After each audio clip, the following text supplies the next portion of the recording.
friends, welcome to all of you on my YouTube channel Shine Tutorial. Myself Bindu Prashar. So guys, अभी तक जो है वो हम डिफरेंट टाइप्स ऑफ किंगडम्स के बारे में डिस्कस कर रहे थे, जिसमें हमने किंगडम मोनेरा, ठीक है, किंगडम फंजाई के बारे में डिस्कस कर लिया, किंगडम प्रोटिस्टा भी हम कर चुके हैं।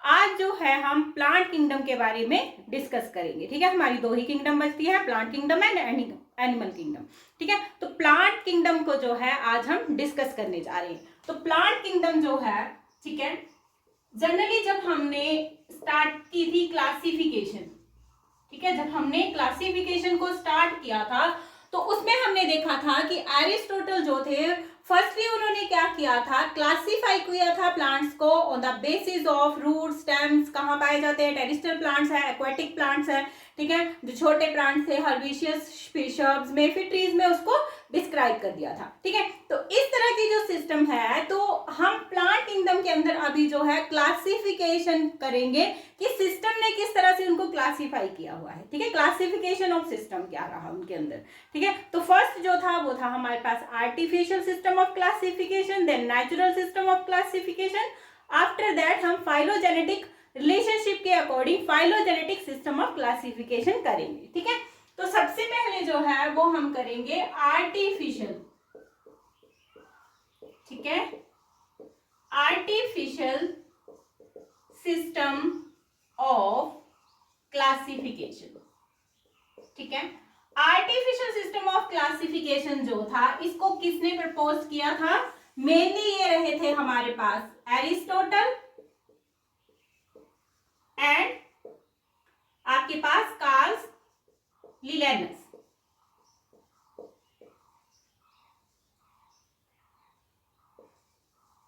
ठीक है। इन दोनों ने से जो था वो प्रपोज किया था। अब इसमें क्या था, ये तो सबसे पहले हमारे पास अर्लीस्ट सिस्टम ऑफ क्लासिफिकेशन है, ठीक है, और इसके अंदर मेनली जो कैरेक्टर लिए गए थे वो लिए थे superficial morphological features. Morphological features मतलब बाहर से ही देख के उनको बता देना कि ये प्लांट कैसा होगा, ठीक है। तो इसमें mainly based on superficial morphological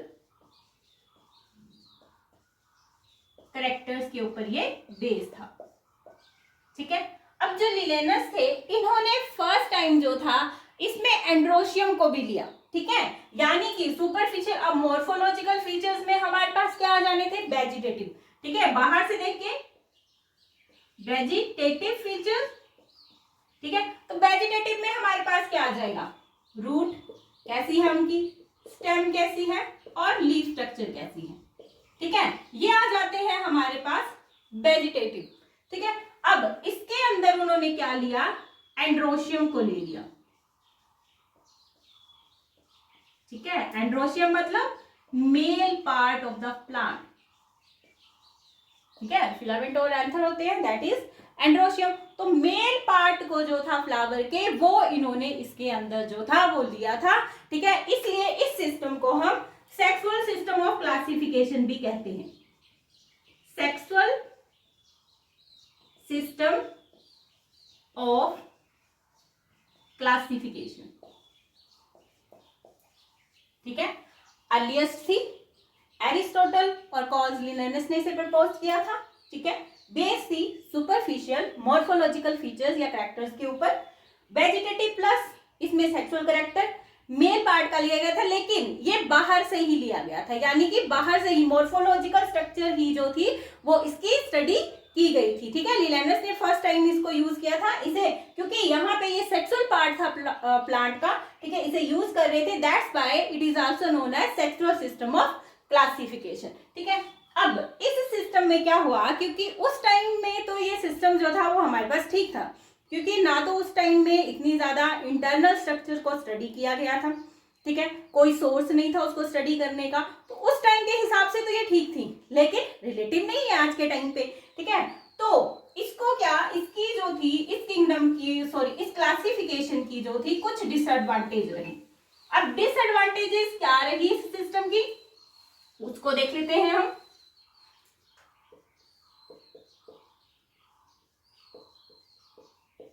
ठीक है। डिसएडवांटेजेस देखिए, फर्स्ट क्या हुआ कि इसके अंदर जब उन्होंने मॉर्फोलॉजिकल और प्लस मॉर्फोलॉजिकल नहीं, वेजिटेटिव वर्ड यूज करेंगे यहाँ पे हम, वेजिटेटिव प्लस सेक्सुअल करेक्टर मतलब कि सेक्सुअल पार्ट कौन सा लिया था इन्होंने,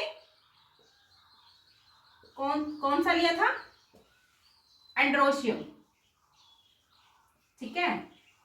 वेजिटेटिव और सेक्सुअल दोनों को लिया, लेकिन देखिए क्योंकि यहाँ पे मॉर्फोलॉजी के हिसाब से इन दोनों को लिया जा रहा था। अब अगर हम वेजिटेटिव कैरेक्टर्स की बात करें तो अकॉर्डिंग टू इन्वायरमेंट, अगर इन्वायरमेंट चेंज होता है तो वेजिटेटिव पार्ट्स जो होते हैं उनके ऊपर इफेक्ट पड़ता है, उस चीज का पड़ेगा इफेक्ट। अब क्योंकि वेजिटेटिव के ऊपर इफेक्ट पड़ रहा है तो वो चेंज हो जाएंगे, लेकिन अगर हम सेक्सुअल कैरेक्टर्स की वहां पे बात कर रहे हैं तो इन्वायरमेंट का उनके ऊपर इफेक्ट इतना ज्यादा नहीं पड़ता, ठीक है। दैट्स व्हाई इसमें वेटेज किसका आना था ज्यादा, सेक्सुअल कैरेक्टर का। लेकिन इसमें ड्रॉबैक क्या रहा कि इक्वल वेटेज जो था वो इन दोनों को दिया गया, ठीक है। इक्वल वेटेज जो था वो सेक्सुअल और आपके पास जो वेजिटेटिव पार्ट्स थे उन दोनों को जो था वो इक्वल वेटेज दिया गया, तो ये इसकी एक जो थी वो ड्रॉबैक रही। दूसरा, ओनली मॉर्फोलॉजिकल फीचर्स यहाँ पे लिए गए थे, ठीक है, ओनली मॉर्फोलॉजिकल फीचर्स लिए गए थे, ठीक है। एनाटॉमी इसमें स्टडी नहीं की गई थी, ठीक है। बाहर से देख के बता दिया कि भाई ये पानी में रहता है, ये इसमें चलेगा, ये इसमें जाएगा, ये इसमें जाएगा, ठीक है। इसमें क्या हुआ कि जो क्लोजली रिलेटेड स्पीशीज थी, जो क्लोजली रिलेटेड स्पीशीज थी वो क्या हो गई, वो सेपरेट हो गई, ठीक है। क्लोजली रिलेटेड स्पीशीज भी इसमें दूर दूर हो गई क्योंकि ओनली मॉर्फोलॉजिकल फीचर्स ही इसके अंदर जो थे वो स्टडी किए जा रहे थे, ठीक है। अब हमारे पास जो आर्टिफिशियल सिस्टम ऑफ क्लासिफिकेशन था, क्योंकि कुछ ही कैरेक्टर्स उसमें जो थे कंसीडर किए जा रहे थे मॉर्फोलॉजिकल कैरेक्टर्स के बेसिस के ऊपर, और उसमें क्या हो रहा था कि जो हमारे पास वेजिटेटिव था और हमारे पास जो रिप्रोडक्टिव फीचर्स थे उनको इक्वल वेटेज जो था वो दिया जा रहा था, ठीक है। तो वो ज्यादा एक्सेप्टेबल नहीं था। तो अब एक न्यू सिस्टम ऑफ क्लासिफिकेशन हम देखेंगे, that is natural system of classification, ठीक है। नेचुरल सिस्टम ऑफ क्लासिफिकेशन इसको क्यों बोला गया, क्योंकि ये बेस्ड था, it is based upon natural affinities, ठीक है। नेचुरल एफिनिटीज के ऊपर ये बेस्ड था। इसमें मॉर्फोलॉजी, ठीक है, मॉर्फोलॉजी, एनाटॉमी, फिर फाइटोकेमिस्ट्री,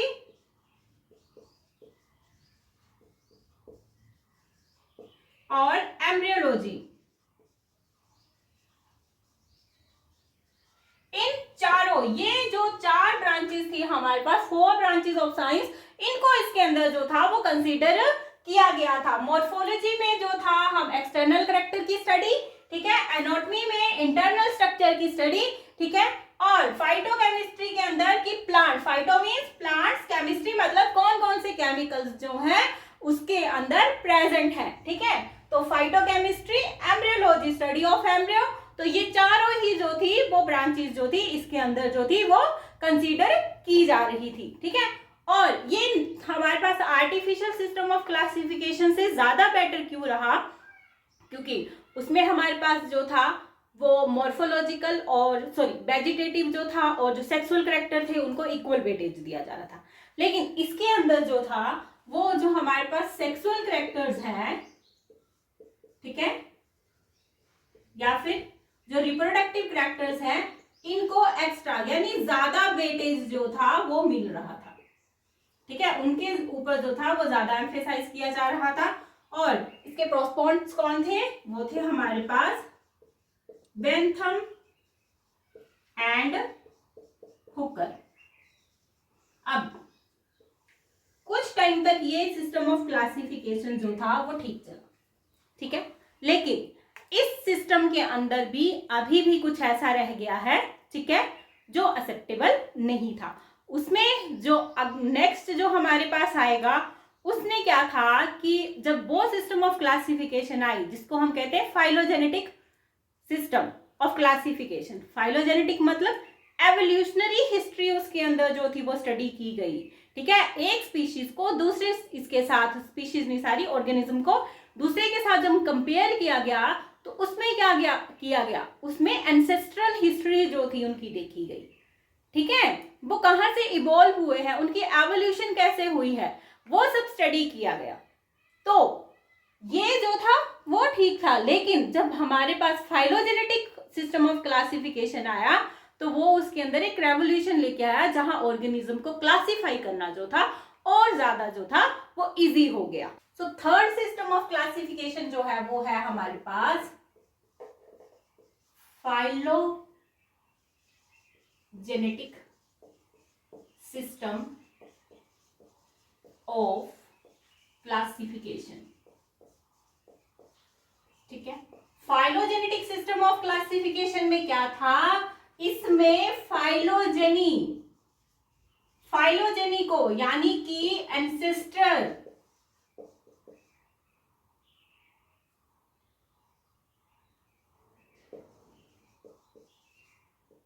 रिलेशनशिप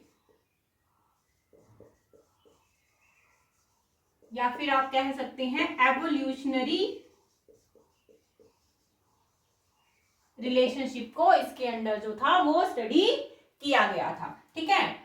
अब इसमें क्योंकि ये फाइलोजेनी एवोल्यूशनल हिस्ट्री को देख रहा था, उनके अंदर रिलेशनशिप क्या है, ठीक है, ऑर्गेनिज्म के अंदर क्या रिलेशनशिप है, तो ये most advanced system of classification है, most advanced system of classification, ठीक है। और ये एक्सेप्टेबल भी था, ठीक है, सबसे ज्यादा एक्सेप्टेबल, ठीक है। यही जो फाइलोजेनेटिक सिस्टम ऑफ क्लासिफिकेशन था यही था। इसमें मोस्टली जो था फॉसिल्स रिकॉर्ड को भी चेक किया गया, ठीक है, फॉसिल रिकॉर्ड भी इसके अंदर जो थे वो स्टडी किए गए। अब ऐसा तो नहीं है कि सारे के सारे जितने भी ऑर्गेनिज्म हैं उन सभी के फॉसिल रिकॉर्ड्स जो है वो हमारे पास अवेलेबल हों, नहीं होते, तो उसके लिए जो था वो टैक्सोनॉमी जो थी उसकी स्टडी की गई, ठीक है। तो टैक्सोनॉमी एक ऐसी ब्रांच है जिसमें हम ये स्टडी करते हैं कि उसके कैरेक्टर्स, तो इसमें सबसे पहले जो है वो हमारे पास न्यूमेरो टैक्सोनॉमी जिसे हम फिनेटिक्स भी कहते हैं, ठीक है, तो उसको डिस्कस कर। अब देखिए सबके रिकॉर्ड्स जो हैं वो हमारे पास अवेलेबल नहीं हो सकते क्योंकि सबके फॉसिल रिकॉर्ड अगर अवेलेबल नहीं है, ठीक है, तो हम न्यूमेरिकल टैक्सोनॉमी इसके अंदर करते हैं, ठीक है, कीमोटैक्सोनॉमी, सॉरी साइटोटैक्सोनॉमी एंड कीमोटैक्सोनॉमी। जो हमारे पास न्यूमेरिकल टैक्सोनॉमी है इसे हम फिनेटिक्स भी कहते हैं। इसमें क्या होता है कि जो कैरेक्टर जैसे प्रेजेंट है और जो कैरेक्टर प्रेजेंट नहीं है, तो जैसे हम कोडिंग करते हैं कंप्यूटर के अंदर वैसे ही इनको जो है पर्टिकुलर कैरेक्टर्स को कोड दिए जाते हैं। जैसे मान लो कि अगर कोई कैरेक्टर प्रेजेंट है तो उसके लिए मैं 1 लिखूंगी, अगर कोई कैरेक्टर प्रेजेंट नहीं है तो 0 लिख रही हूँ, ठीक है। वैसे ही अगर आपके पास कोई जो स्पीशीज है या ऑर्गेनिज्म है, ठीक है, उनके अंदर जो है एक पर्टिकुलर कैरेक्टर जो है वो प्रेजेंट है या नहीं है, ठीक है, तो हम उनको कोडिंग दे रहे हैं, तो कंप्यूटर डिवाइसेस जो हैं इसमें यूज होंगी, ठीक है। और कैरेक्टर्स को पर्टिकुलर क्या दिए जाएंगे, कोड्स दिए जाएंगे। अब कोड्स के हिसाब से क्योंकि इनको स्टडी किया जा रहा है तो we can study 100 of characters, ठीक है, 100 ऑफ कैरेक्टर्स को आप एक साथ जो है वो क्या कर सकते हैं, स्टडी कर सकते हैं। We can study 100 of characters, ठीक है। और इसमें क्या होता है, टाइम भी सेव होता है और कैरेक्टर्स को जब हम स्टडी कर रहे हैं तो इक्वल इंपॉर्टेंस दी जाती है हर एक कैरेक्टर को, ठीक है। फिर आता है हमारे पास साइटोटैक्सोनॉमी। इसमें साइटो का मतलब सेल, तो सेल की स्ट्रक्चर इसमें देखी जाती है, अल्ट्रा स्ट्रक्चर देखी जाएगी सेल में, उसमें क्रोमोसोम्स का नंबर कितना है, उनका क्या बिहेवियर है, इसके बारे में जो है वो स्टडी की जाती है साइटोटैक्सोनॉमी के अंदर। कीमोटैक्सोनॉमी में जो प्लांट्स के अंदर जितने भी केमिकल प्रेजेंट हैं उन सभी की स्टडी जो है वो कीमोटैक्सोनॉमी के अंदर होती है। इसमें मोस्टली जो है डीएनए, प्रोटीन्स, आरएनए, इनके अंदर कौन कौन से केमिकल प्रेजेंट्स हैं, किससे ये बने हुए हैं, ठीक है, वो सारी की सारी जो है स्टडी जो है इसके अंदर की जाती है। ठीक है, अब देखिए हमारे पास था न्यूमेरिकल टैक्सोनॉमी जिसमें कि कोडिंग के बेसिस के ऊपर, साइटोटैक्सोनॉमी सेल की स्ट्रक्चर, उसके क्रोमोसोम नंबर, उसके बिहेवियर्स के ऊपर जो है वो डिपेंड करता था। कीमोटैक्सोनॉमी केमिकल्स के ऊपर डिपेंड करता है। अब इसमें सबसे बेटर जो है वो आपको कौन लग रहा है? ठीक है, कि नंबर ऑफ कैरेक्टर्स उसके स्टडी कर रहे हैं हम, ठीक है, सेल की अल्ट्रा स्ट्रक्चर देख रहे हैं, क्रोमोसोम्स का बिहेवियर हम चेक कर रहे हैं, केमिकल्स को देख रहे हैं। तो देखिए डीएनए हमारे पास एक ऐसा मटेरियल है जो इनहेरिट होता है from one generation to another generation. ठीक है, तो मोस्ट ट्राइबल अगर हम देखें तो डीएनए ही है हमारे पास। ठीक है, तो सबसे बेटर ऑप्शन जो रहा वो कीमोटैक्सोनॉमी ही रहेगा। ठीक है, तो इसमें हमारे पास जो फर्स्ट पैराग्राफ था, ठीक है, एनसीईआरटी का, वो हमारा यहाँ पे कवर होता है। ठीक है, नेक्स्ट जो है, नेक्स्ट वीडियो के अंदर जो है हम स्टडी करेंगे कुछ टर्म्स को, टर्मिनोलॉजी हम देखेंगे। ठीक है, तो स्टे ट्यून्ड विद अस। मेरी इस वीडियो को प्लीज जरूर शेयर करिएगा, लाइक करिएगा, and thank you so much.